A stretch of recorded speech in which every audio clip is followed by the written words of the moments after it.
Hi there, Pisces. Thank you for joining me for your monthly forecast for September, a month which is going to be all about relationships. Now, these relationships can be just in terms of your everyday encounters, so not necessarily ones on a more personal basis. It's just how people almost perceive you and how you react to them. It can be about more serious relationships in terms of family members, or in terms of the people you work with, or it can be more about your love life. Now, the key is going to be the eclipses, but there is also another vital issue, and that is that Mercury, the planet of communication, is twisting backwards in a retrograde through to the 22nd. Now, when that happens, there is definitely the potential for some misunderstandings, cross wires, making assumptions about where people are coming from and actually being wrong. But also, there is the potential to use the retrograde to improve the way you relate.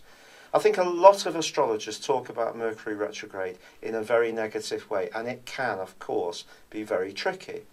But it also can help us to look deeper at the way we approach any area of life that Mercury is interacting in. It's actually in one of its two home zones, in the sign of Virgo. So it's asking you to look out of yourself, look towards others. You can learn a lot from the reflection and the messages you get from others if you're prepared to listen. Because I do feel there's potential that you've been a little bit subjective about your relationships, or some of them, since the middle of May, when the co-ruler went into a square with Saturn, the planet of restriction, which is in an authoritative part of your scope.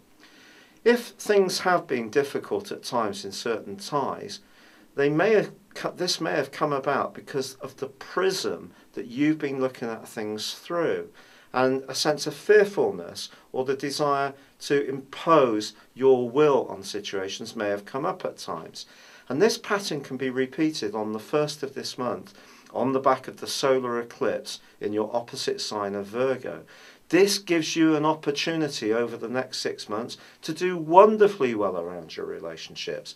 But because of the role of Saturn and Neptune, you've got to be seriously sensual. And also Jupiter moves into that area as well from the 9th. And Jupiter's going to be there for the next year. This is much more about wealth creation in this area, as much as your shared resources with others. But if you're thinking about a property matter, then this can be a time when you can make progress. However, from the 9th to the 13th, both Venus and Pluto, the planet of power, are clashing. So this is a time when there could be some jealousy, some possessiveness, or some backbiting that swims around, even if it superficially all looks right. Peer beneath the surface, Pisces, and it will help to guide you. But then Venus goes on to start to make a wonderful link with Mars.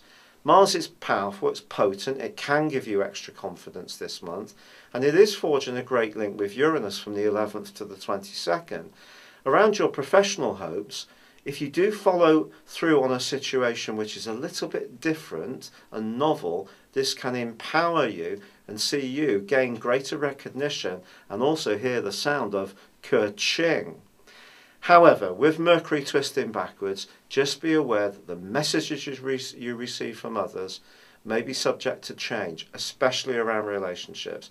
Once he goes forward and the Sun moves into the deep and passionate sector of the 8th house for you, this can be a time of brand new beginnings, but it also may be a time of some endings. But those endings could be simply about some of your attitudes.